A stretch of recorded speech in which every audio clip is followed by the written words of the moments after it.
Hello friends, in this video we are going to study Power Quality and Facts Unit 5 Harmonics. In this video I will explain you about 9 important questions of Unit 5 Harmonics which are very relevant according to the AKTU semester exams perspectives. So let's go through these questions one by one. Before that यदि आपको हमारी video पसंद आए तो video को like and share करें और channel को सब्सक्राइब करना ना भूलें। पहला प्रश्न है what do you understand bye harmonics? Also explain the cause of harmonics. आप हार्मोनिक्स से क्या समझते हैं और हार्मोनिक्स के कॉज क्या हैं उसके बारे में एक्सप्लेन करना है। मतलब कि हार्मोनिक्स सिस्टम में किन कारणों से जनरेट होता है उसके बारे में एक्सप्लेन करना है। तो पहले बात करते हैं हार्मोनिक्स क्या होता है। हार्मोनिक्स ऐसे वोल्टेजेस या करंट्स जिनकी फ्रीक्वेंसीज फंडामेंटल फ्रीक्वेंसी के इंटीग्रल मल्टीपल में होती है उन्हें बोलते हैं हार्मोनिक्स। अब फंडामेंटल फ्रीक्वेंसी क्या होती है? फंडामेंटल फ्रीक्वेंसी वो फ्रीक्वेंसी होती है जिस पर सप्लाई सिस्टम को ऑपरेट करने के लिए डिजाइन किया जाता है। जैसे भारत की फंडामेंटल फ्रीक्वेंसी है 50 हर्ट्ज और अमेरिका की फंडामेंटल फ्रीक्वेंसी है 60 हर्ट्ज। तो भारत में सप्लाई सिस्टम को 50 हर्ट्ज फ्रीक्वेंसी पर ऑपरेट करने के लिए डिजाइन किया गया है। तो इसलिए जो भारत की फंडामेंटल फ्रीक्वेंसी है वो है 50 हर्ट्ज और हमारे घरों में जो सप्लाई आती है वो है 220 वोल्ट 50 हर्ट्ज पे आती है। हार्मोनिक्स के एग्जाम्पल हैं 50 हर्ट्ज तो फंडामेंटल फ्रीक्वेंसी है। 50 हर्ट्ज को छोड़ करके जैसे 50 into 2 100 hertz, 50 into 3 150 hertz, 200 hertz 250 hertz 300 hertz etcetera. इन सभी फ्रीक्वेंसीज वाले करंट या वोल्टेजेस को हार्मोनिक्स बोलते हैं। अब बात करते हैं कि हार्मोनिक्स किन कारणों से सिस्टम में जनरेट होता है। तो हार्मोनिक सिस्टम में मुख्य रूप से कस्टमर साइड या एंड यूजर साइड लगे हुए नॉन लीनियर लोड्स की वजह से जनरेट होता है या पावर इलेक्ट्रॉनिक कन्वर्टर्स की वजह से जनरेट होता है। लगभग 80 to 90% जो हार्मोनिक्स होता है वो नॉन लीनियर लोड और पावर इलेक्ट्रॉनिक कन्वर्टर की वजह से होता है और बाकी जो बचा हुआ हार्मोनिक्स है वो जनरेटर्स और ट्रांसफार्मर्स की वजह से प्रोड्यूस होता है। अब बात आती है कि हार्मोनिक्स की वजह से सिस्टम में प्रॉब्लम्स क्या होती है। तो हार्मोनिक्स की वजह से सिस्टम में पावर लॉस देखने को मिलता है, इक्विपमेंट्स में ओवर हीटिंग देखने को मिलती है और जो इक्विपमेंट्स होते हैं उनकी एफिशिएंसी डिक्रीज कर जाती है और इस प्रकार के कई सारे अन्य प्रॉब्लम्स सिस्टम में देखने को मिलते हैं। जब हमारे सिस्टम में हार्मोनिक जनरेट होता है तो इसकी वजह से जो हमारा सप्लाई है, जिस हमारा प्योर साइनसोइडल सप्लाई है वो डिस्टॉर्टेड हो जाता है कुछ इस प्रकार से। इस फिगर में आप देख सकते हैं कि एक फंडामेंटल वेवफॉर्म है, एक डिस्टॉर्टेड वेवफॉर्म है और एक हार्मोनिक कंपोनेंट है। जब हमारा फंडामेंटल वेवफॉर्म एक साइकिल कंप्लीट करता है तो जो हमारा हार्मोनिक कंपोनेंट है ये आप देख सकते हैं कि ये 3 साइकिल कंप्लीट करता है, इसलिए इसे बोलेंगे थर्ड हार्मोनिक। और इसी प्रकार जो वेवफॉर्म 7 साइकिल कंप्लीट करता है तो सेवंथ हार्मोनिक, जो 5 साइकिल कंप्लीट करेगा उसे फिफ्थ हार्मोनिक। तो इस थर्ड हार्मोनिक की वजह से जो हमारा रिजल्टेंट वेवफॉर्म है वो कुछ इस प्रकार से डिस्टॉर्टेड हो जाता है। मतलब कि जब हार्मोनिक हमारे सिस्टम में जनरेट होता है तो उसकी वजह से जो सप्लाई करंट है या वोल्टेज है उसमें कुछ इस प्रकार से डिस्टॉर्शन हमें देखने को मिलता है। और इस फिगर में आप देख सकते हैं कि जब हमारे सिस्टम में third order harmonics, fifth order harmonics, seventh order harmonic generate हो जाते हैं तो उसकी वजह से जो हमारा प्योर साइनोसोइडल वेवफॉर्म है वो कुछ इस प्रकार से डिस्टॉर्टेड हो जाता है। तो हम कह सकते हैं कि जो हार्मोनिक होता है वो हमारे सिस्टम के लिए और सिस्टम इक्विपमेंट्स के लिए काफ़ी ज़्यादा नुकसानदायक होता है। अब हम डिस्कस करने वाले हैं इस प्रश्न के सेकेंड पार्ट को, यानी कॉज ऑफ हार्मोनिक्स के बारे में।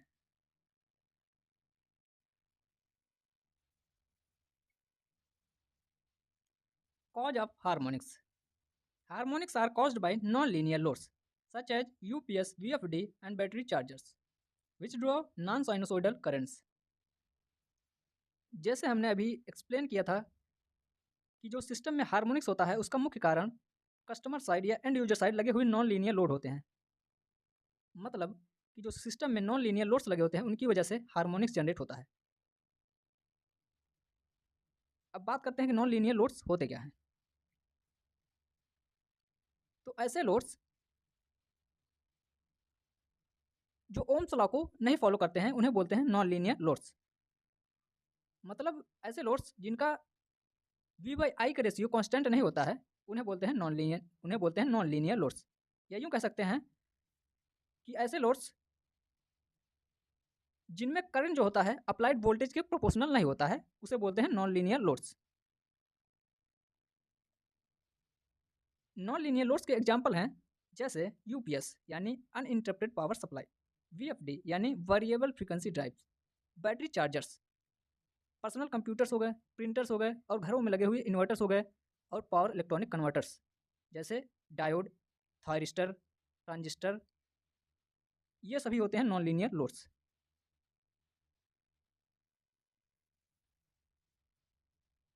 अब हम एक एग्जाम्पल से समझने का प्रयास करते हैं कि जब हम साइनोसॉइडल वोल्टेज अप्लाई करते हैं तो किस प्रकार से नॉन लीनियर लोड्स जो करंट ड्रॉ करते हैं वो नॉन लीनियर करंट होता है।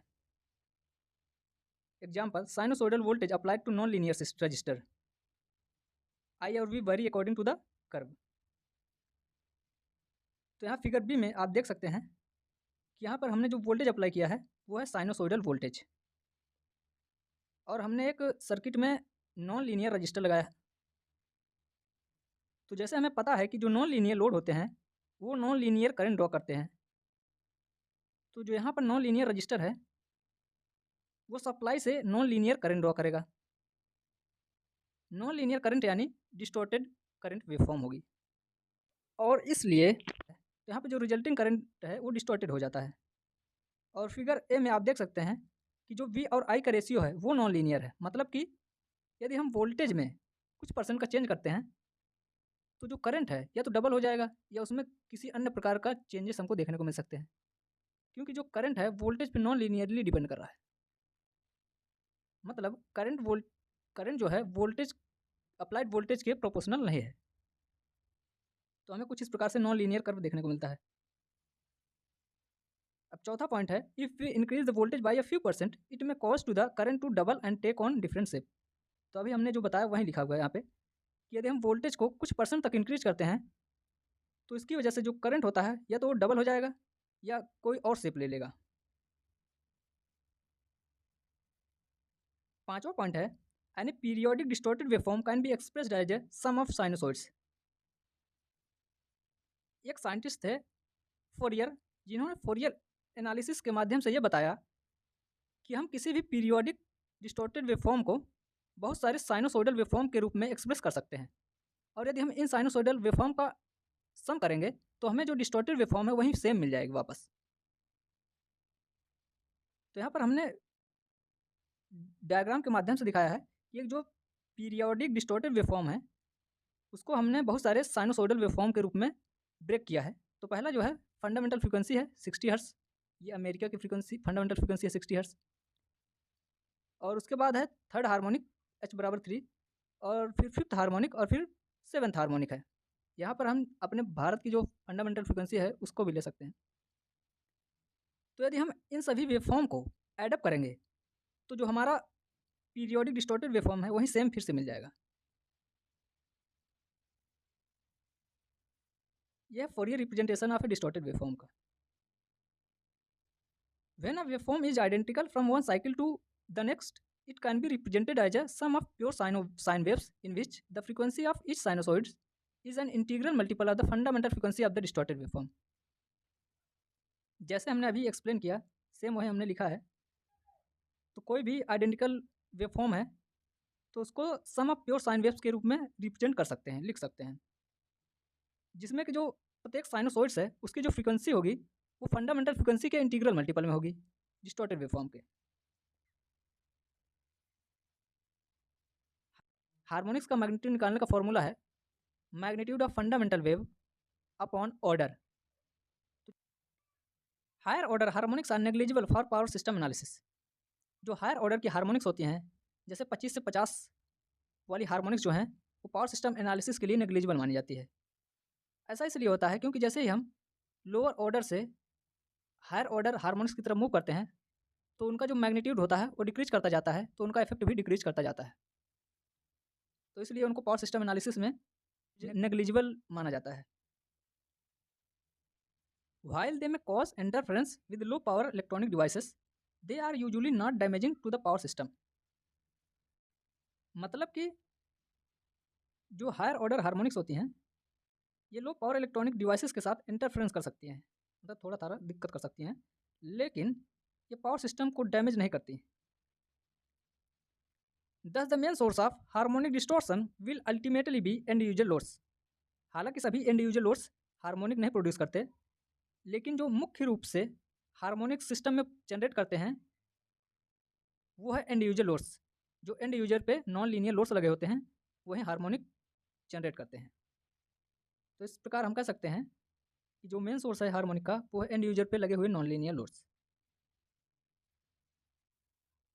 क्वेश्चन नंबर 2, ऑड हार्मोनिक्स क्या है? तो जो ओड नंबर की हार्मोनिक्स होती हैं जैसे 3, 5, 7, 9, 11 एक्सेट्रा, इन्हें बोलते हैं ओड हार्मोनिक्स। इवन हार्मोनिक्स क्या होती हैं? जो इवन नंबर की हार्मोनिक्स होती हैं उन्हें बोलते हैं even harmonics. Example 2, 4, 6, 8, 10 etcetera. Harmonic number 1 को fundamental frequency component of waveform बोलते हैं। मतलब हार्मोनिक नंबर 1 ही जो होता है वही होता है फंडामेंटल फ्रीक्वेंसी, और हार्मोनिक नंबर 0 जो होता है उसे बोलते हैं डीसी कंपोनेंट ऑफ वेवफॉर्म या कांस्टेंट। डीसी कंपोनेंट, तो डीसी कंपोनेंट क्या होता है? तो जो एक कंप्लीट वेव साइकिल होती है उसमें पॉजिटिव हाफ और नेगेटिव हाफ के बीच का डिफरेंस होता है DC component.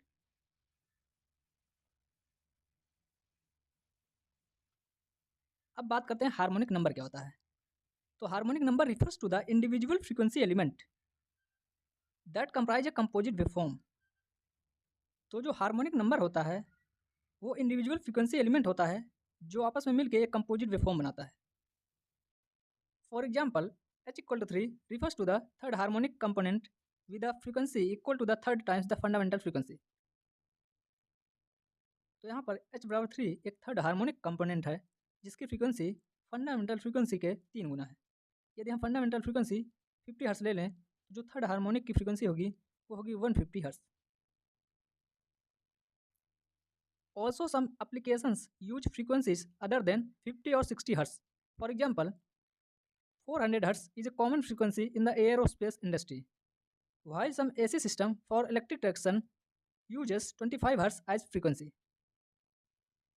The inverter part of an AC adjustable speed drive can operate at any frequency between 0 and its full rated maximum frequency, and the fundamental frequency then becomes the frequency at which the motor is operating.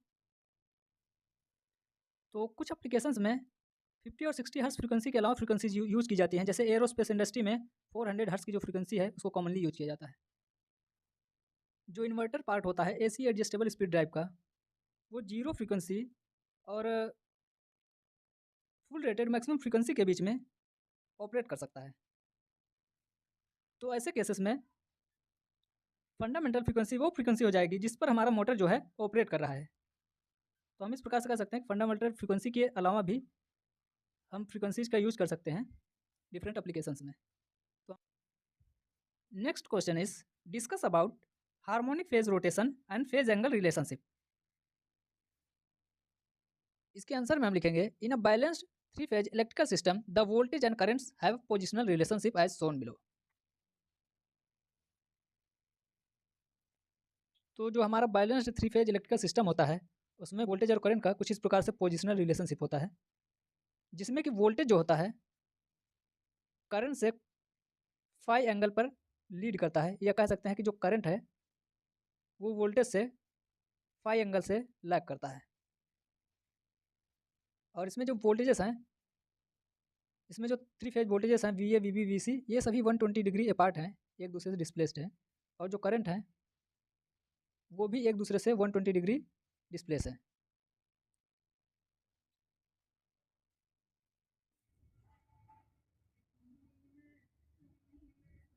Second point है 3 voltages are 120 degree apart and so are the 3 currents.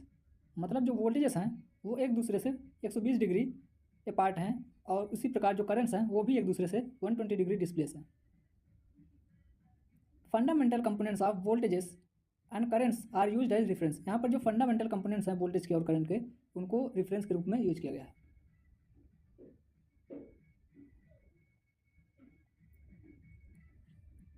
The angle between the fundamental voltage and the current is displacement power factor angle। जो fundamental voltage है और current है उनके बीच का जो angle है वो डिस्प्लेसमेंट पावर फैक्टर एंगल है phi. The following relationships are true for the fundamental frequency current components in a three-phase system.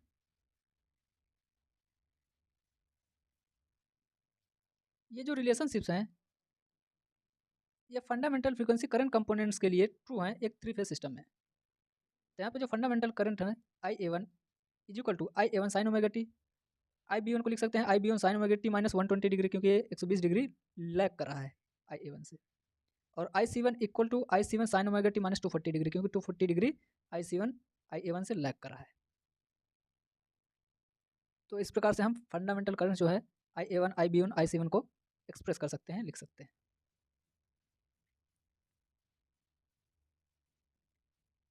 यहाँ पे जो नेगेटिव डिस्प्लेसमेंट एंगल है it indicates fundamental phasors I B one I C one trail I A one by 120 degree and 240 degree angles respectively. तो यहाँ पर जो negative displacement angle है वो बेसिकली ये बताता है कि जो आई बी वन फेजर है और आई सी वन फेजर है वो आई ए वन से 120 डिग्री और 240 डिग्री ट्रेल कर रहा है, यानी पीछे है या लैग कर रहा है।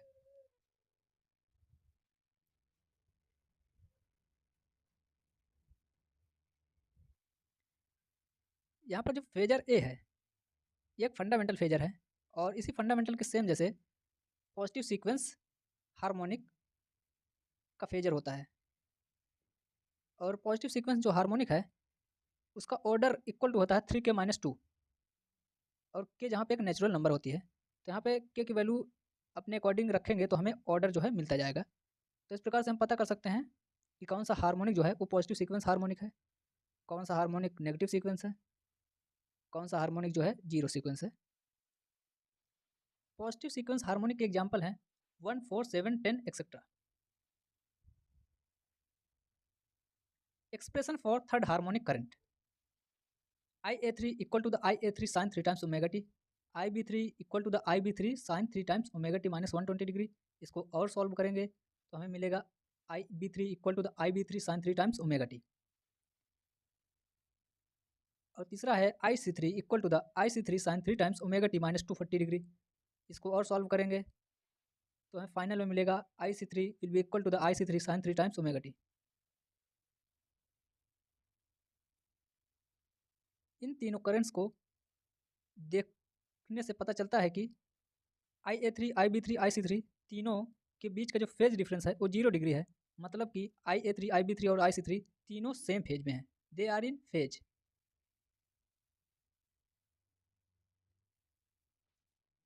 यहाँ पे जो फेजर बी है ये थर्ड हार्मोनिक फेजर है, या यूँ कह सकते हैं कि ये जीरो सीक्वेंस हार्मोनिक है। और जो करेंट्स है I A three I B three I C three इनके बीच के जो फेज डिफरेंस है वो 0 डिग्री है। मतलब कि ये तीनों करेंट्स जो हैं सेम फेज में हैं। और जो जीरो सीक्वेंस हार्मोनिक होता है उसका ऑर्डर होता है 3k, और जहाँ पर के जो है एक नेचुरल नंबर है तो यदि हम के की वैल्यू 1 रखेंगे तो थर्ड हार्मोनिक मिल जाएगा, तो ये थर्ड हार्मोनिक का ही फेजर है। के की वैल्यू 2 रखेंगे 3 इंटू 2 6 मिल जाएगा, तो जो सिक्स हार्मोनिक होगी वो भी जीरो सीक्वेंस हार्मोनिक होगी। 3 इंटू 3 करेंगे तो 9 आएगा, मतलब कि जो नाइन्थ हार्मोनिक होगी वो भी जीरो सीक्वेंस की हार्मोनिक होगी। मतलब उसमें भी जो करेंट्स होंगे वो सेम फेज में होंगे। अभी हमने जो आपको एक्सप्लेन किया सेम वही लिखा हुआ है। Expression for third harmonic shows that they are in phase and have zero displacement angle between them. जो थर्ड हार्मोनिक का एक्सप्रेशन है वो ये दिखाता है कि जो ये सभी फेजर्स हैं या करंट्स हैं वो सभी सेम फेज में हैं और उनके बीच का जो डिस्प्लेसमेंट एंगल है वो 0 डिग्री है। जो थर्ड हार्मोनिक करंट हैं they are known as zero sequence harmonics due to zero displacement angle between the three phasors. Third harmonic current को जीरो सीक्वेंस हार्मोनिक कहते हैं क्योंकि जो थ्री फेजर्स हैं उनके बीच का जो डिस्प्लेसमेंट एंगल है वो 0 डिग्री है। इस इसलिए जो थर्ड हार्मोनिक करंट है उसे जीरो सीक्वेंस हार्मोनिक बोला जाता है।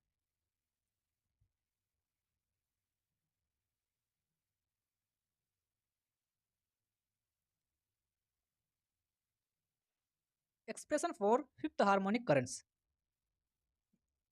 ये जो एक्सप्रेशन है ये फिफ्थ हार्मोनिक करंट्स का एक्सप्रेशन है। तो यहाँ पर दिया है I A five equal to I A five sine 5 omega T, IB5 is equal to IB5 sine 5 omega T minus 120 degree. इसको और सॉल्व करेंगे तो फाइनली हमें मिलेगा IB5 equal to IB5 sine 5 omega T minus 240 degree. IC5 equal to the IC5 sine 5 times omega T minus 240 degree. इसको finally solve करेंगे तो हमें मिलेगा IC5 equal to the IC5 sine 5 times omega T minus 120 degree.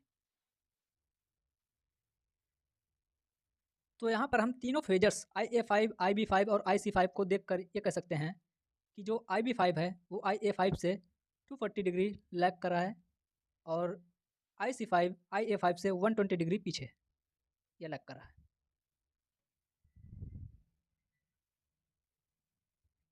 यहाँ पर जो phasor से हमने ड्रॉ किया है वो फिफ्थ हार्मोनिक करंट के एक्सप्रेशन से ड्रॉ किया है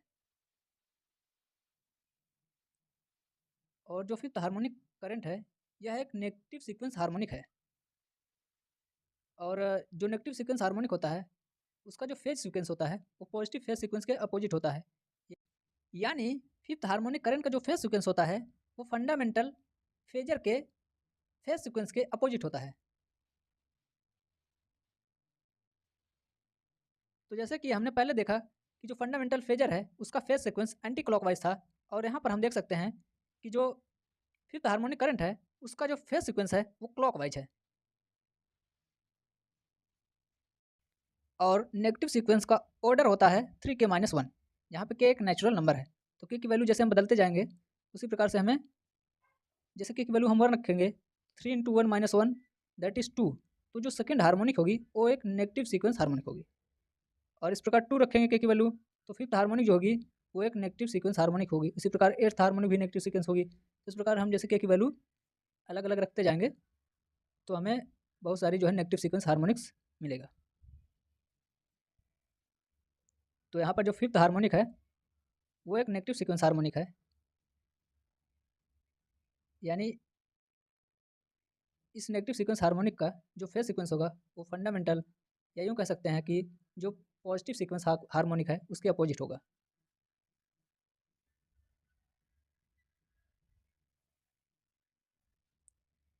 तो जो फिफ्थ सीक्वेंस हार्मोनिक होता है एक नेगेटिव सीक्वेंस हार्मोनिक होता है और यहाँ पर हमने एक वेवफॉर्म ड्रा किया है। तो एक प्योर साइनसोइडल वेवफॉर्म है फंडामेंटल वेवफॉर्म जिसे बोलते हैं और फिर हमने एक फिफ्थ हार्मोनिक वेवफॉर्म ड्रा किया है विद जीरो डिस्प्लेसमेंट एंगल के साथ।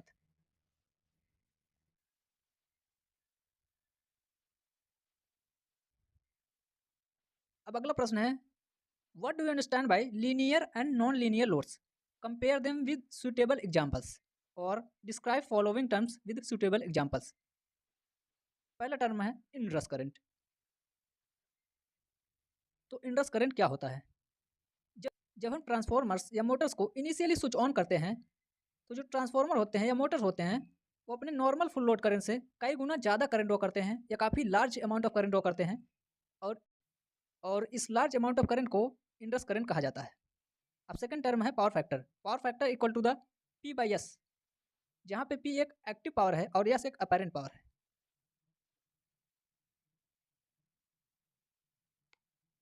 और AC system power factor is equal to cos phi, जहाँ पे फाई एक फेज एंगल है वोल्टेज और करंट के बीच का।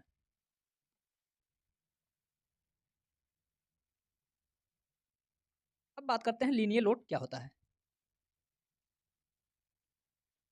ऐसे लोड्स जो ओम्स लॉ को फॉलो करते हैं उन्हें लीनियर लोड्स बोला जाता है। लीनियर लोड का जो इम्पिडेंस होता है वो कांस्टेंट होता है, यानी जो लीनियर लोड होते हैं उनका इम्पिडेंस टाइम के अकॉर्डिंग वेरी नहीं करता है, उसमें किसी प्रकार का चेंज नहीं होता है।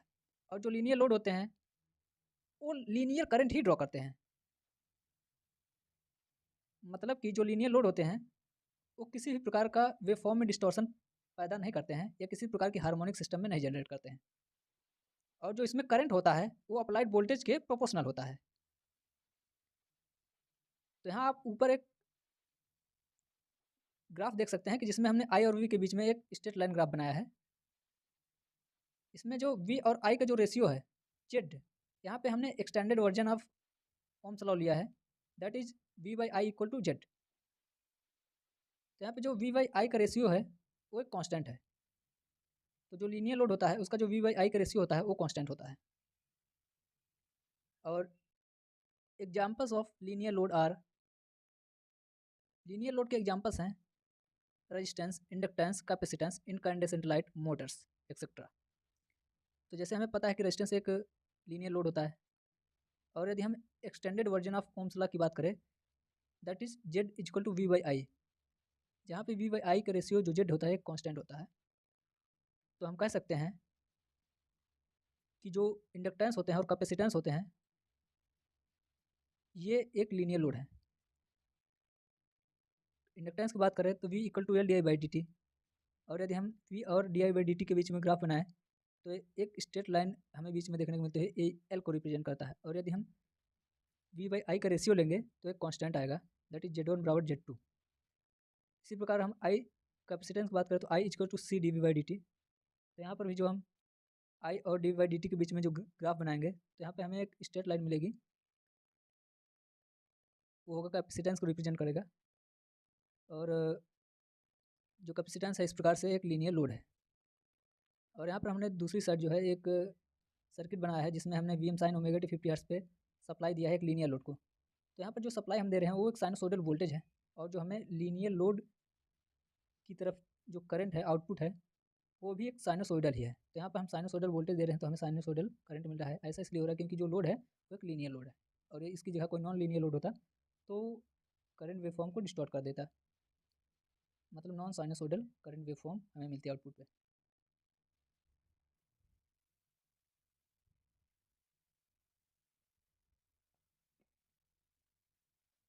चौथे पॉइंट में हमने वोल्टेज और लीनियर लोड के द्वारा जो करंट ड्रॉ किया जा रहा है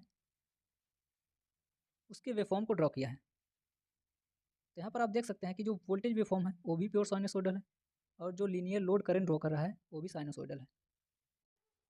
तो इससे हम कह सकते हैं कि जो लीनियर लोड होते हैं वो हार्मोनिक्स जनरेट नहीं करते हैं।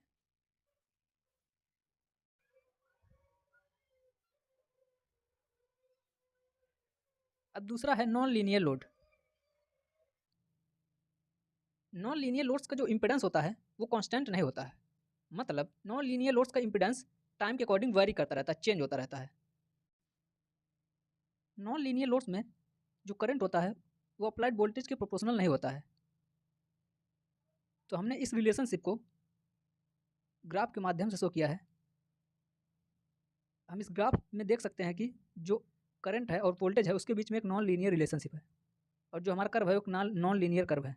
यदि हम इस नॉन लीनियर कर्व के दो पॉइंट्स पे इम्पिडेंस फाइंड करेंगे तो दोनों इम्पिडेंस डिफरेंट होंगे, that is Z1 will not equal to Z2।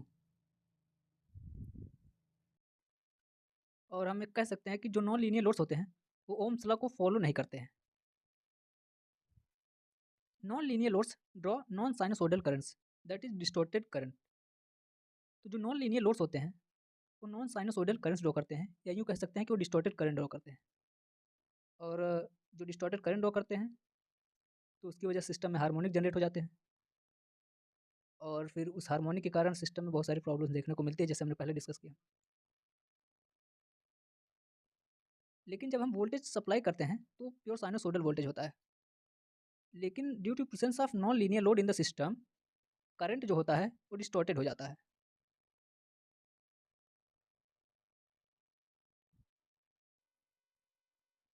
Non linear loads have low impedance so they use as much as the peak current as resistive load। अब non linear load के कुछ examples हम देख लेते हैं। Non linear load के example हैं जैसे डायोड।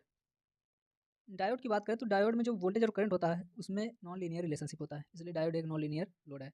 SCR हो गया, SMPS यानी स्विच मोड पावर सप्लाई हो गया, DC AC ड्राइव हो गया, induction furnace, inverters, rectifiers, personal computers, printers, और ऐसे बहुत सारे जो इक्विपमेंट्स हैं सिस्टम में यूज़ किए जाते हैं या इंडस्ट्रीज में या घरों में, वो नॉन लीनियर की कैटेगरी में आते हैं। तो हम एग्जांपल में सभी लिख सकते हैं। और यहाँ पर एक वेवफॉर्म आप देख सकते हैं, तो इसमें जो सप्लाई वोल्टेज है वो तो प्योर साइनसोइडल है, लेकिन जो नॉन लीनियर लोड है वो नॉन लीनियर करंट ड्रॉ कर रहा है, तो उसका जो है वेवफॉर्म एक डिस्टॉर्टेड वेवफॉर्म शो किया गया, मतलब वो प्योर साइनसोइडल नहीं है।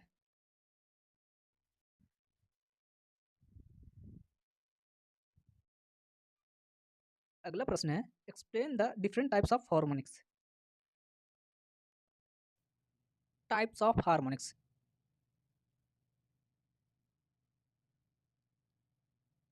डिफरेंट बेसिस के आधार पे डिफरेंट टाइप्स की जो है हार्मोनिक्स होती हैं। जैसे फेज सीक्वेंस के आधार पे 3 टाइप्स की हार्मोनिक्स होती हैं।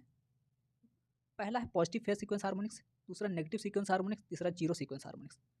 और सिग्नल के आधार पे 2 टाइप्स की हार्मोनिक्स होती हैं, एक वोल्टेज हार्मोनिक्स और दूसरा करंट हार्मोनिक्स।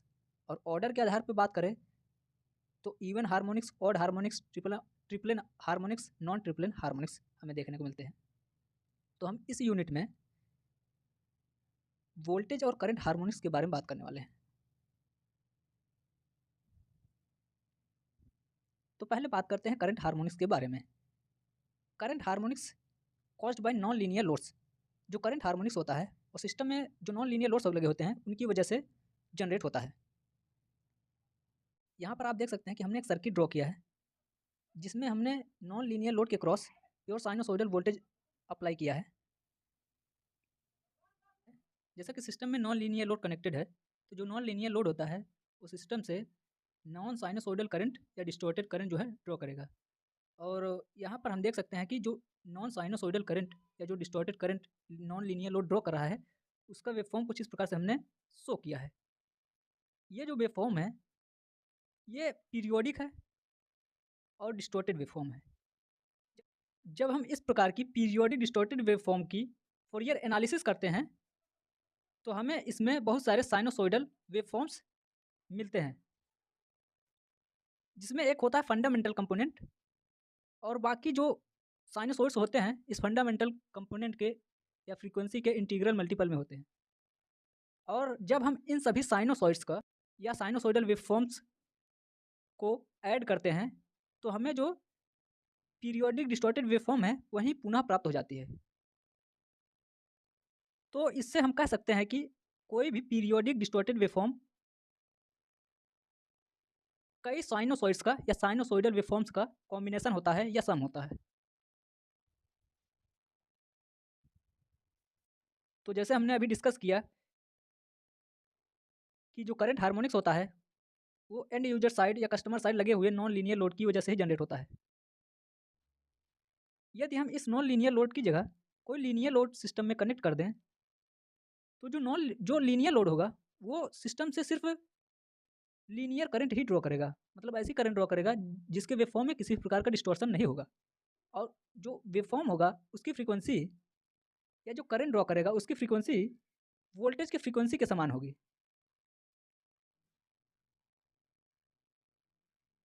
तो यहाँ पर हम इस बात को कंक्लूड कर सकते हैं कि जो बेसिकली सिस्टम में नॉन लीनियर लोड्स होते हैं उन्हीं की वजह से करंट हार्मोनिक्स जनरेट होता है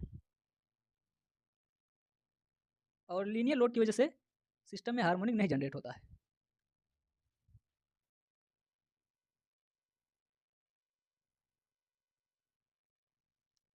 अब हम बात करने वाले हैं वोल्टेज हार्मोनिक्स के बारे में।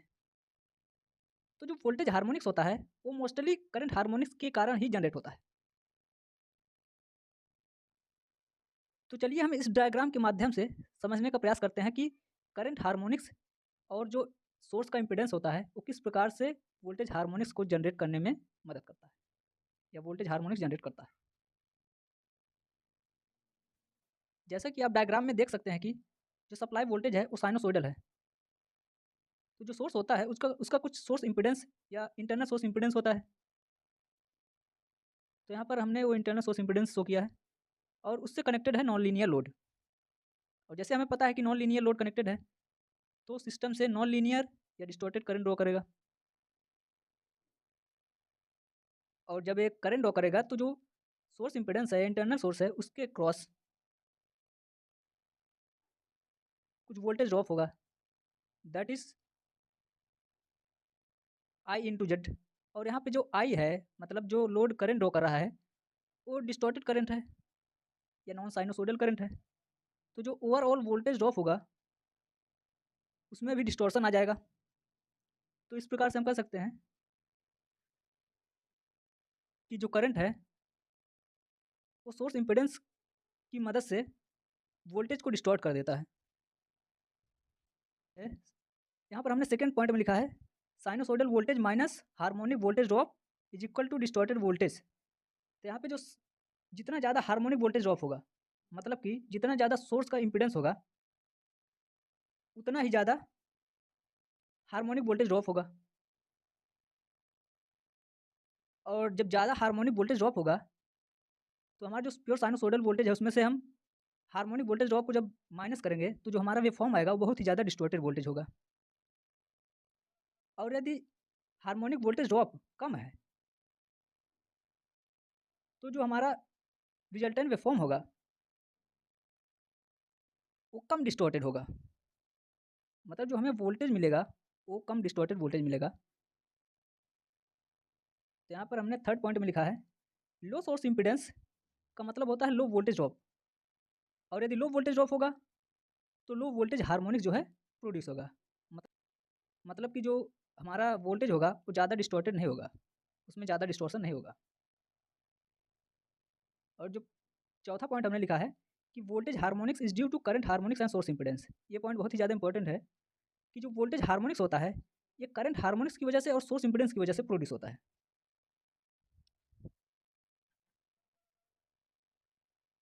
अब हमने यही सब बातें जो एक्सप्लेन किया अभी, इसको हमने लिखा है, अब उसको हम पढ़ के आपको और एक्सप्लेन करने का प्रयास करते हैं। Voltage harmonics are mostly caused by current harmonics. जो वोल्टेज हार्मोनिक्स होते हैं वो करंट हार्मोनिक्स के द्वारा जनरेट होते हैं। The voltage provided by the voltage source will be distorted by current harmonics due to source impedance. जो वोल्टेज प्रोवाइड किया जाता है वोल्टेज सोर्स के द्वारा वो करंट हार्मोनिक्स के द्वारा डिस्टॉर्टेड कर दिया जाता है ड्यू टू सोर्स इंपीडेंस के कारण। और यदि सोर्स इंपीडेंस खत्म कर दें तो मतलब वोल्टेज डिस्टॉर्शन खत्म हो जाएगा, लेकिन ऐसा संभव नहीं है क्योंकि हर एक वोल्टेज सोर्स का कुछ न कुछ इंटरनल इंपीडेंस होता है। तो इसलिए हम किसी भी वोल्टेज सोर्स का इंटरनल इंपीडेंस नहीं खत्म कर सकते, नहीं तो वो एकदम आइडियल हो जाएगा। If the source impedance of the voltage source is small, यदि सोर्स इंपीडेंस जो है वोल्टेज सोर्स का वो स्मॉल है, बहुत छोटा है, तो जो current harmonics will cause only small voltage harmonics. तो जो करंट हार्मोनिक्स है उसकी सिर्फ इतनी क्षमता होगी कि वो जो बहुत ही स्मॉल वोल्टेज हार्मोनिक्स प्रोड्यूस कर पाएगा। It is typically the case that voltage harmonics are indeed small compare to current harmonics. ये वो केस है जहाँ पे जो वोल्टेज हार्मोनिक्स होता है वो वास्तव में करंट हार्मोनिक्स से काफ़ी ज़्यादा छोटा होता है। For that reason the voltage waveform can usually be approximated by the fundamental frequency of the voltage. तो ये हो गया हमारा वोल्टेज हार्मोनिक्स। तो हमने आपको वोल्टेज हार्मोनिक्स के बारे में एक्सप्लेन कर दिया। अब हम नेक्स्ट क्वेश्चन की तरफ मूव करते हैं।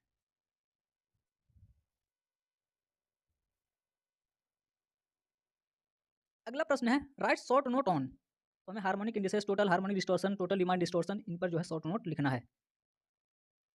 तो हम इसको अब शुरू करते हैं। हार्मोनिक इंडिसेस या इसे बोलते हैं harmonic measurement techniques. The two most commonly used indices for measuring the harmonic content of the waveform are. मतलब कि जो इंडिसेस होती हैं इनका यूज किया जाता है हार्मोनिक कंटेंट को मेजर करने के लिए। कोई भी डिस्टॉर्टेड वेवफॉर्म है तो उसमें कितना हार्मोनिक कंटेंट है उसको मेजर करने के लिए हम इन हार्मोनिक इंडिसेस का इस्तेमाल करते हैं, ये यूज करते हैं। तो वो हार्मोनिक इंडिसेस हैं। पहला है total harmonic distortion.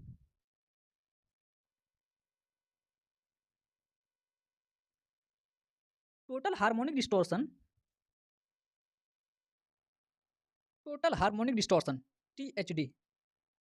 The THD is a measure of the effective value of the harmonic components of a distorted waveform। मतलब कि जो THD होता है वो किसी डिस्टॉर्टेड वेवफॉर्म में हार्मोनिक कंपोनेंट कितना है उसके इफेक्टिव वैल्यू को मेजर करने का काम करता है। तो बेसिकली THD का काम है कि डिस्टॉर्टेड वेवफॉर्म में हार्मोनिक कंपोनेंट्स को मेजर करना।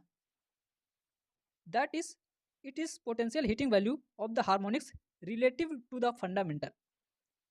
ये जो होता है पोटेंशियल हीटिंग वैल्यू होता है हार्मोनिक्स का रिलेटिव टू द फंडामेंटल के रिलेटिव में। This index can be calculated for either voltage और करंट। और जो THD है ये वोल्टेज और करंट दोनों के लिए कैलकुलेट किया जा सकता है। THD is defined as the ratio between the RMS value of the harmonic components to the RMS value of the fundamental. तो THD को ऐसे हम डिफाइन कर सकते हैं कि यह एक रेशियो है, किसके बीच का रेशियो है, RMS value of the harmonic components के to the RMS value of the fundamental के। तो जो THD होता है, ये RMS value of the harmonic components और RMS value of the fundamental के बीच का रेशियो होता है THD। Formula to calculate voltage THD and current THD as follows. तो यदि हमें वोल्टेज THD कैलकुलेट करना है, तो voltage THD is equal to under root of V2 square plus V3 square plus V4 square dot dot dot, मतलब जितने components हैं उनको लिखेंगे अपॉन फंडामेंटल वोल्टेज लिखेंगे। और यदि हम वोल्टेज THD जो है उसको परसेंटेज में कन्वर्ट करना चाहते हैं तो इंटू 100 कर देंगे, तो ये जो हमारा है पूरा फॉर्मूला एक हो जाएगा। और यदि हम करंट THD निकालना चाहते हैं, तो current THD is equal to under root of I2 square plus I3 square plus I4 square dot dot upon I1 into 100, इसको बोलते हैं ITHD। अब हम बात करते हैं सेकेंड इंडिसेस की, टोटल डिमांड डिस्टॉर्शन यानी TDD। Current distortion levels can be characterized by a THD value. A small current may have high THD but not be a significant threat to the system। मतलब कि small current की वजह से भी THD value high हो सकती है, लेकिन इसका सिग्निफिकेंट थ्रेट नहीं होता है सिस्टम पर, यानी ये सिस्टम के लिए ज़्यादा नुकसानदायक नहीं होती है। फॉर एग्जाम्पल मैनी एसडीज, बहुत सारी जो एडजस्टेबल स्पीड ड्राइव्स होती हैं, will exhibit high THD values for input current when they are operating at very light loads. मतलब कि बहुत सारी जो एडजस्टेबल स्पीड ड्राइव्स होती हैं, जब वो लाइट लोड पे ऑपरेट कर रही होती हैं और उनको स्मॉल करंट हम देते हैं, तो उनमें हमें हाई THD वैल्यू देखने को मिलता है। Some analyst have attempted to avoid this difficulty by referring THD to the fundamental peak demand load current rather than the fundamental of the present। तो अभी जो हमने एक प्रॉब्लम डिस्कस किया कि एसडीज को स्मॉल करंट देने के बावजूद भी वो हाई THD वैल्यू शो करता है, इस प्रॉब्लम को अवॉइड करने के लिए, या एलिमिनेट करने के लिए करंट THD के जो फंडामेंटल कंपोनेंट था उसको fundamental peak demand load current से रिप्लेस कर दिया गया। और रिप्लेस करने के बाद हमें एक न्यू टर्म इंट्रोड्यूस किया गया, वो है TDD यानी टोटल डिमांड डिस्टॉर्शन। क्योंकि जो करंट THD था उसका करेक्ट वैल्यू हमें सही वैल्यू नहीं मिल रहा था, तो इसलिए जो है एक न्यू टर्म इंट्रोड्यूस किया गया TDD, that is total demand distortion. Standard 519/1992 recommended practices and requirements for harmonic control in electrical power system defined as follows: TDD equal to the under root of I2 square plus I3 square plus I4 square dot dot dot IN square upon IL। जो numerator वाला part है वो है RMS value of the harmonic currents upon IL, और यहाँ पे जो IL है पीक और मैक्सिमम डिमांड लोड करंट है एट फंडामेंटल फ्रीक्वेंसी। तो इस प्रकार से हम TDD कैलकुलेट कर सकते हैं, और इंटू 100 करेंगे तो परसेंटेज में आ जाएगा।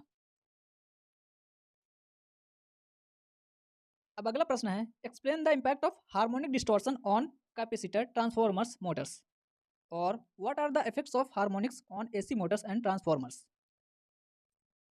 इफेक्ट्स ऑफ हार्मोनिक्स, तो हम पहला पढ़ने वाले हैं इम्पैक्ट ऑन कैपेसिटर। हार्मोनिक्स का इम्पैक्ट कैपेसिटर पर क्या होता है, पहले हम इसको पढ़ने वाले हैं।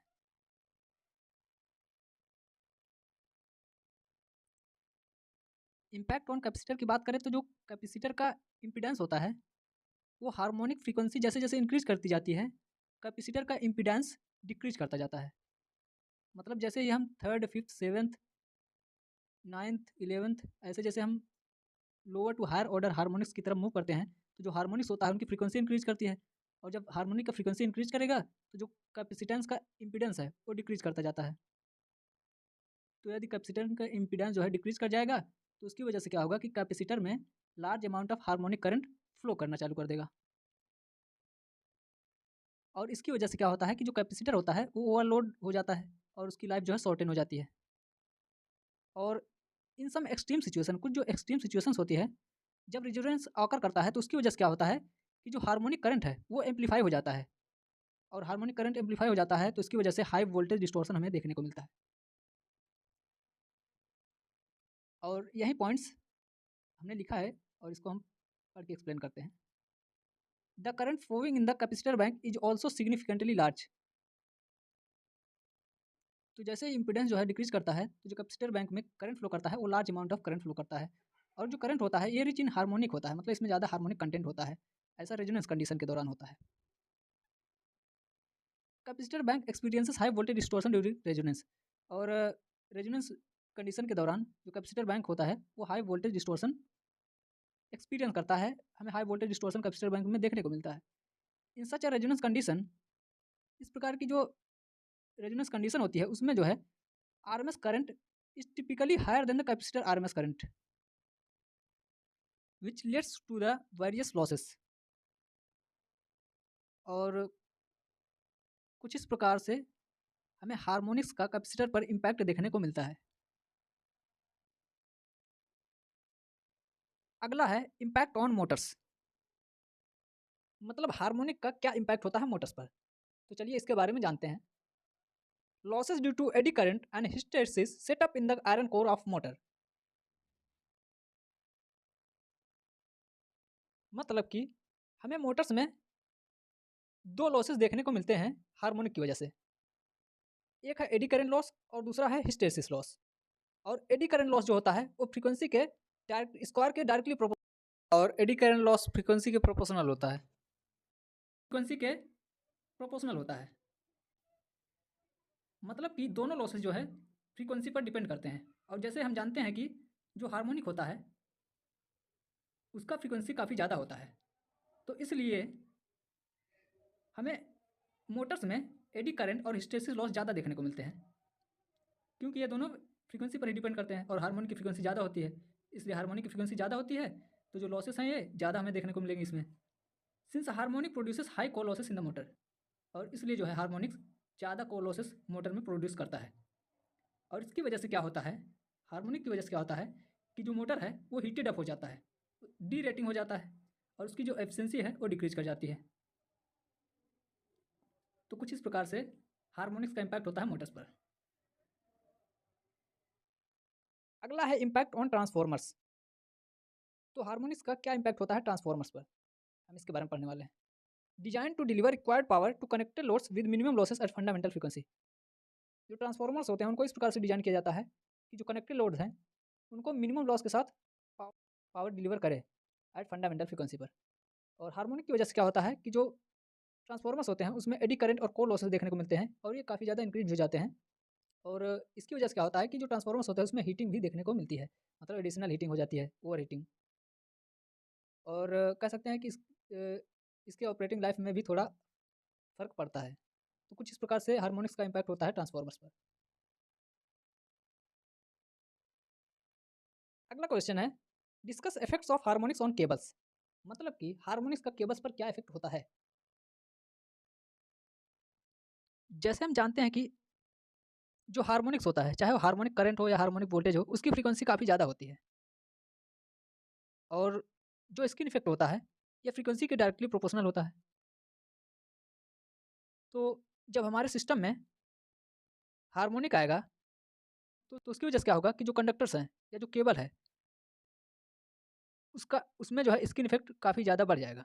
और कंडक्टर्स में यदि स्किन इफेक्ट बढ़ेगा, तो उसकी वजह से इफेक्टिव रेजिस्टेंस जो है वो भी इंक्रीज हो जाएगा। लेकिन जो क्रॉस सेक्शनल एरिया है जिससे करंट फ्लो कर रहा है, वो काफ़ी ज़्यादा कम हो जाएगा। और इससे क्या होता है कि जो केबल है उसमें आई स्क्वायर आर लॉसेस जो है काफ़ी ज़्यादा बढ़ जाते हैं। यदि आपको ये नहीं पता है कि स्किन इफेक्ट क्या होता है, तो हम इसको शॉर्ट में समझाना चाहेंगे कि डीसी करंट जो होता है, जब उसको हम कंडक्टर से फ्लो कराते हैं, तो कंडक्टर के क्रॉस सेक्शनल एरिया में यूनिफॉर्मली डिस्ट्रीब्यूटेड हो जाता है और फ्लो करता है, क्योंकि उसकी फ्रीक्वेंसी जो है जीरो होती है। लेकिन जब हम एसी करंट फ्लो कराते हैं किसी कंडक्टर से, तो उसकी फ्रीक्वेंसी जीरो नहीं होती, काफ़ी होती है, जैसे 50 हर्ट्ज़ या उससे भी ज़्यादा। तो इससे क्या होता है कि कंडक्टर में जो करंट है, वो पूरे क्रॉस सेक्शनल एरिया से ना फ्लो होकर सिर्फ कंडक्टर के सरफेस से फ्लो होता है। और और इसको बोला जाता है skin effect. Skin effect factor depends on skin depth. Skin effect जो फैक्टर है, ये स्किन डेप्थ पर डिपेंड करता है। और स्किन डेप्थ क्या होता है, स्किन डेप्थ होता है penetration of current in a conductor. मतलब करंट जो है कंडक्टर में कितना पेनिट्रेट कर रहा है उसको बोलते हैं skin depth, and skin depth is equal to the S/√F। Skin depth को डेल्टा से रिप्रेजेंट करते हैं और स्किन डेप्थ होता है S/√F। तो जैसे जैसे फ्रीक्वेंसी बढ़ेगी तो हमें पता है कि जो हार्मोनिक होता है उसकी फ्रीक्वेंसी काफ़ी ज़्यादा होती है। तो फ्रीक्वेंसी ज़्यादा होगी तो जो डेल्टा है यानी स्किन डेप्थ है वो काफ़ी कम होगा। तीसरा पॉइंट है एसी रेजिस्टेंस ऑफ केबल। यदि हमें केबल का एसी रेजिस्टेंस निकालना है किसी फ्रीक्वेंसी पे, तो उसका यदि RDC यानी डीसी रेजिस्टेंस ये दिया है तो हम उसमें के से मल्टीप्लाई कर देंगे तो हमारा जो है AC resistance at frequency F पर निकल आएगा। That is RF is equal to K into RDC, जहाँ पे RDC जो है डीसी रेजिस्टेंस है केबल का और के है कांस्टेंट।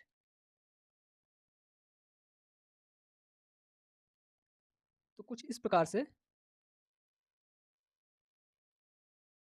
हार्मोनिक्स का इफेक्ट होता है केबल्स पर।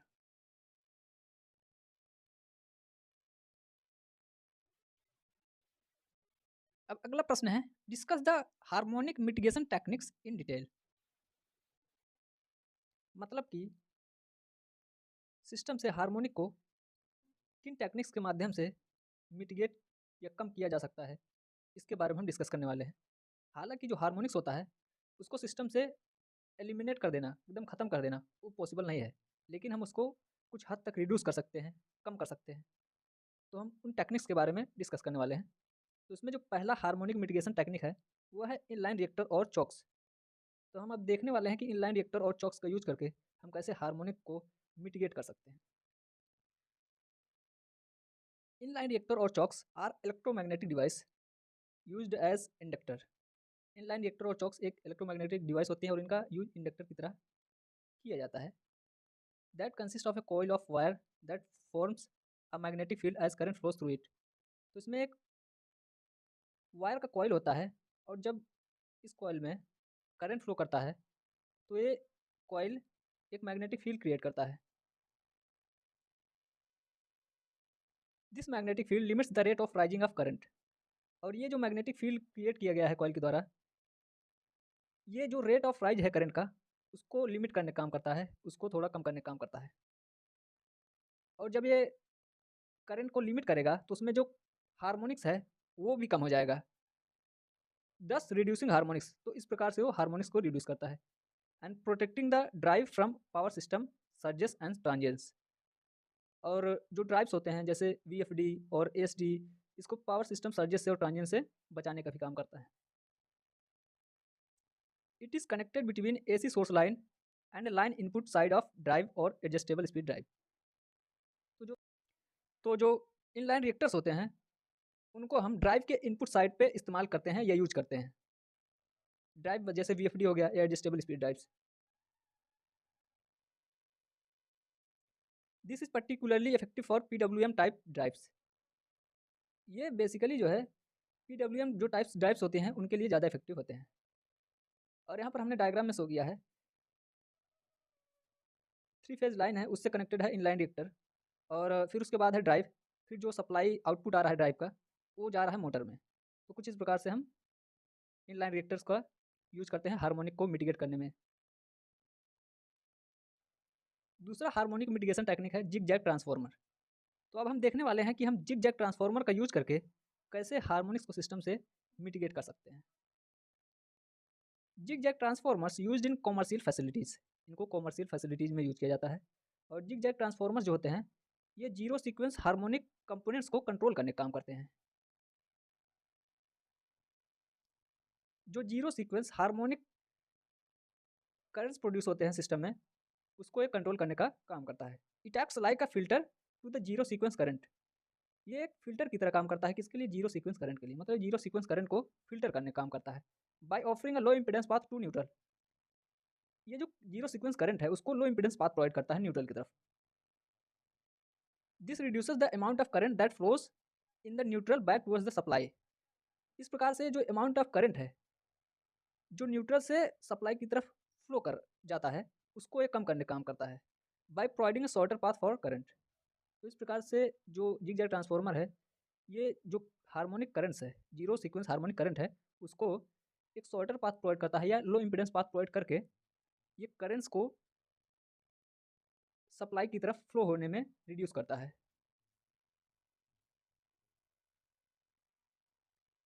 To be effective, transformer must be located near the load on the circuit that is being protected. मतलब जो ट्रांसफॉर्मर है वो ज़्यादा इफेक्टिवली काम करे उसके लिए हमें ट्रांसफॉर्मर को जो लोड है जिसे हमें प्रोटेक्ट करना है उसके पास हमें यूज करना चाहिए या उसके पास हमें लगाना चाहिए। Thus, the zigzag transformers can almost always reduce neutral currents due to zero sequence harmonics to acceptable levels.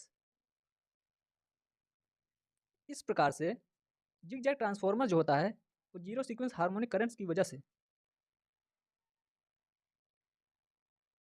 जो न्यूट्रल में करंट होता है उसको एक एक्सेप्टेबल लेवल्स तक रिड्यूस करने का काम करता है। तो इस प्रकार से zigzag transformer zero sequence harmonic currents को एक एक्सेप्टेबल लिमिट्स तक लाने में या इसको हार्मोनिक्स को कम करने में मदद करता है, ताकि ये जीरो सीक्वेंस हार्मोनिक करंट जो है वो सिस्टम के लिए ज़्यादा नुकसानदायक ना हो। और कुछ इस प्रकार से हम जिगजैग ट्रांसफॉर्मर्स का यूज कर सकते हैं सिस्टम में हार्मोनिक्स को मिटिगेट करने के लिए।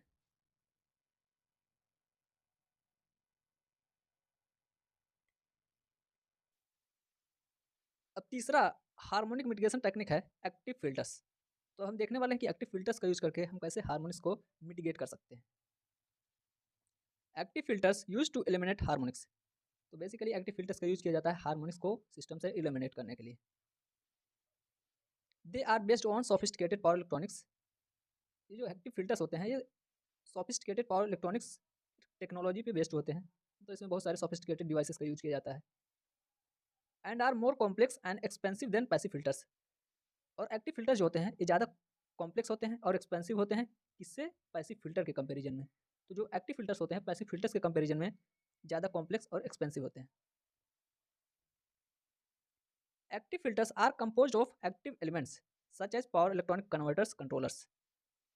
तो जो एक्टिव फिल्टर्स होते हैं ये एक्टिव एलिमेंट से मिलकर बने होते हैं, जैसे पावर इलेक्ट्रॉनिक कन्वर्टर्स हो गए, कंट्रोलर्स हो गए, that generate and inject harmonic currents or voltages that are opposite in phase to the harmonics in the system।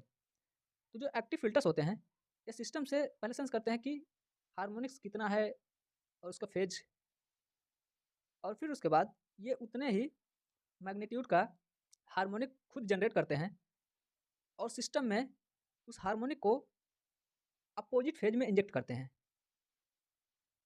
ताकि जो सिस्टम में हार्मोनिक है वो एलिमिनेट हो जाए। तो कुछ इस प्रकार से एक्टिव फिल्टर्स काम करते हैं। Active filters act as harmonic sources that cancel out the harmonics in the system. मतलब कि जो एक्टिव फिल्टर्स होते हैं ये उतने मैग्नीट्यूड का और सिस्टम में जो हार्मोनिक है उतने मैग्नीट्यूड का हार्मोनिक और उसके फेज के अपोजिट हार्मोनिक को सिस्टम में इंजेक्ट करते हैं और इस प्रकार से वो जो सिस्टम का हार्मोनिक्स है उसको कैंसिल आउट करने का काम करते हैं, resulting in cleaner and smoother voltage waveform. और जिसका फ़ायदा ये होता है कि जो वोल्टेज वेवफॉर्म है वो ज़्यादा स्मूथ हो जाता है, क्लीन हो जाता है। जो एक्टिव फिल्टर्स होते हैं ये सिस्टम के साथ रेजोनेंस नहीं करते हैं। Active filters can work independently of the system impedance characteristics. जो एक्टिव फिल्टर्स होते हैं ये सिस्टम को जो इंपेडेंस है उससे इंडिपेंडेंटली वर्क कर सकते हैं, मतलब उस पर डिपेंड नहीं करते हैं। और एक्टिव फिल्टर्स को डिफिकल्ट सर्कमस्टांसेस में, मतलब बहुत सारी जो कठिन परिस्थितियाँ होती हैं वहाँ पर इनको इस्तेमाल किया जा सकता है। और ऐसे जो कठिन परिस्थितियाँ होती हैं जहाँ पे हम पैसिव फिल्टर्स को नहीं यूज़ कर सकते वहाँ पर हम एक्टिव फिल्टर्स को यूज़ कर सकते हैं, क्योंकि जो पैसिव फिल्टर्स होता है उसमें पैरेलल रेजोनेंस की प्रॉब्लम्स हमें देखने को मिलती है और जबकि एक्टिव फिल्टर्स में ऐसा कोई प्रॉब्लम हमें देखने को नहीं मिलता है। और एक्टिव फिल्टर्स का यूज़ करके हम रियल टाइम कंपनसेशन कर सकते हैं, मतलब इसमें जो है जिस चीज़ को हमें एलिमिनेट करना है उसके अकॉर्डिंग इसमें हम चेंजेस कर सकते हैं। Active filters are more adaptable, flexible and efficient than passive filters. तो एक्टिव फिल्टर जो होते हैं ये ज़्यादा एडाप्टेबल होते हैं, मतलब किसी भी वायरिंग कंडीशन में ये काम कर सकते हैं। ये ज़्यादा फ्लेक्सिबल होते हैं, ये ज़्यादा एफिशिएंट होते हैं पैसिव फिल्टर्स के कंपैरिजन में। तो active filters passive filters comparison ज़्यादा एडाप्टेबल, फ्लेक्सिबल और एफिशिएंट होते हैं and can also compensate for reactive power and unbalance in the system. तो ये रिएक्टिव पावर को भी कंपनसेट कर सकते हैं और अनबैलेंस सिस्टम में। ये डायग्राम जो है ये एक्टिव हार्मोनिक फिल्टर का डायग्राम है। इसमें जो नॉन लीनियर लोड लगा है वो सिस्टम से नॉन साइनोसॉइडल या डिस्टॉर्टेड करंट ड्रॉ कर रहा है और इसकी वजह से सिस्टम में हार्मोनिक जनरेट हो रहा है। और यहाँ पर जो लीनियर लोड है, लीनियर लोड तो लीनियर करंट ड्रॉ करेगा और इसकी वजह से सिस्टम में कोई हार्मोनिक नहीं जनरेट होगा। तो जो सिस्टम में हार्मोनिक जनरेट हो रहा है, उसको मिटिगेट करने के लिए हमने यहाँ पे एक एक्टिव फिल्टर का इस्तेमाल किया है। और ये एक्टिव फिल्टर जो है, जो सिस्टम में हार्मोनिक करंट है उसके मैग्नीट्यूड को, फेज को सेंस करता है और फिर सेम मैग्नीट्यूड और अपोजिट फेज में सिस्टम में हार्मोनिक करंट्स को इंजेक्ट करेगा, जिससे कि जो सिस्टम का हार्मोनिक्स है वो मिटिगेट हो जाए। तो कुछ इस प्रकार से हम एक्टिव हार्मोनिक फिल्टर का यूज कर सकते हैं सिस्टम में हार्मोनिक्स को मिटिगेट करने के लिए।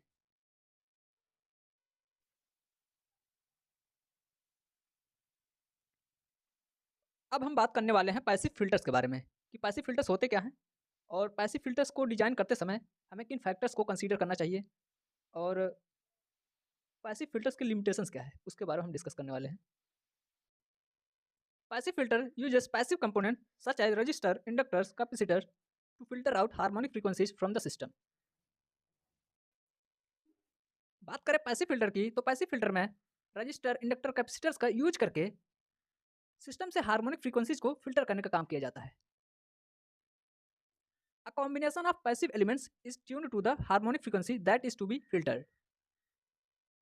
मतलब कि जिस हार्मोनिक फ्रीक्वेंसी को हमें सिस्टम से फिल्टर करना होता है, हम उसके लिए जो कॉम्बिनेशन होता है पैसिव एलिमेंट्स का, या यूँ कह सकते हैं कि पैसिव फिल्टर जो होता है उसकी ट्यूनिंग करते हैं उस पर्टिकुलर फ्रीक्वेंसी के लिए।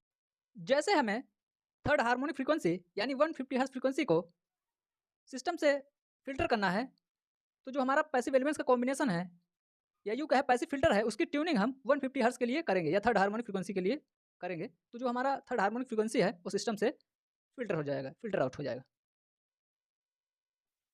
तो इस फिगर में आप देख सकते हैं कि कुछ इस प्रकार से पैसिव एलिमेंट्स का यूज करके पैसिव फिल्टर्स को बनाया जाता है और इनको जो है उस पर्टिकुलर फ्रीक्वेंसी पर ट्यूनिंग की जाती है जिसको हमें सिस्टम से फिल्टर आउट करना होता है। और they are commonly used and are relatively inexpensive compared with other means for eliminating harmonics distortion। मतलब कि जो पैसिव फिल्टर्स होते हैं इनका कॉमनली यूज किया जाता है और पैसिव फिल्टर्स दूसरे इक्विपमेंट्स या डिवाइसेस जिनका यूज करते हैं हार्मोनिक को एलिमिनेट करने के लिए, उनके कंपैरिजन में पैसिव फिल्टर्स इनएक्सपेंसिव होते हैं या सस्ते होते हैं। They are employed to shunt the harmonic current off the line और block their flow between parts of system by tuning the elements to create a resonance at a selected frequency. तो जो passive filters होते हैं वो harmonic current को line से off कर देते हैं, अलग कर देते हैं, या जो हार्मोनिक करंट फ्लो कर रहा है उसको जो है ब्लॉक कर देते हैं ताकि वो अदर पार्ट जो सिस्टम तक ना पहुंचे, by tuning the elements to create a resonance at a selected frequency. तो कुछ इस प्रकार से पैसिव फिल्टर्स सर्किट में हार्मोनिक को मिटिगेट करने के लिए यूज किए जाते हैं। अब बात करते हैं पैसिव फिल्टर्स की डिजाइनिंग के बारे में कि हमें किन बातों को कंसीडर करना चाहिए पैसिव फिल्टर्स को डिजाइन करते समय। पहला पॉइंट है filter impedance must be less than source impedance. मतलब कि जो फिल्टर का इंपिडेंस है वो सोर्स के इंपिडेंस से कम होना चाहिए। It may result in large size of filter in a stiff system with low source impedance which may result in overcompensation of the reactive power। इसकी वजह से क्या होगा कि जो फिल्टर है उसकी साइज बढ़ जाएगी किसी स्टिफ सिस्टम मतलब ऐसा सिस्टम जिसमें सोर्स का इंपिडेंस कम होता है, विच में result in over compensation of the reactive power, और इसकी वजह से सिस्टम में ओवर कंपनसेशन हो जाएगा रिएक्टिव पावर का। This over compensation may cause over voltage on switching in, जब हम स्विचिंग इन करेंगे तो इसकी वजह से ओवर वोल्टेज हो जाएगा, and under voltage on switching out the passive filter. मतलब ओवर कंपनसेशन की वजह से जब हम पैसिव फिल्टर को स्विच इन करेंगे तो इसकी वजह से ओवर वोल्टेज डेवलप हो जाएगा, और जब हम पैसिव फिल्टर को स्विच आउट करेंगे तो इसकी वजह से अंडर वोल्टेज डेवलप हो जाएगा। अब हम इस डायग्राम के बारे में डिस्कस करने वाले हैं।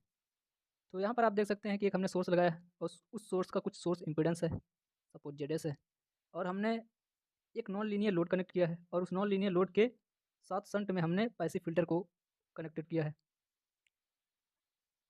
और ये जो पैसिव फिल्टर है इसका इम्पिडेंस सोर्स के इम्पिडेंस से कम है ताकि जो हार्मोनिक करंट है वो पैसिव फिल्टर में आए ना कि सोर्स इम्पिडेंस में जाए। तो यहाँ पर हम पैसिव फ़िल्टर जो है, उसकी ट्यूनिंग उस फ्रीक्वेंसी के लिए करते हैं जिसे हमें सिस्टम से एलिमिनेट करना होता है, फ़िल्टर आउट करना होता है। जैसे हमें थर्ड हार्मोनिक या फिफ्थ हार्मोनिक फ्रीक्वेंसी को हटाना है, तो हम इसकी जो इस पैसिव फ़िल्टर की ट्यूनिंग करेंगे तो थर्ड या फिफ्थ के लिए करेंगे। इस प्रकार से हम बहुत सारे पैसिव फ़िल्टर शंट में यूज़ कर सकते हैं, डिफरेंट ऑर्डर की हार्मोनिक्स को सिस्टम से एलिमिनेट या फ़िल्टर आउट करने के लिए। तो यहाँ पर कुछ इस प्रकार से हम पैसिव फ़िल्टर का यूज़ कर सकते हैं। अब हम आगे बात करते हैं लिमिटेशंस ऑफ पैसिव फ़िल्टर्स के बारे में। पहला पॉइंट है, passive filters are not adaptable to varying system conditions.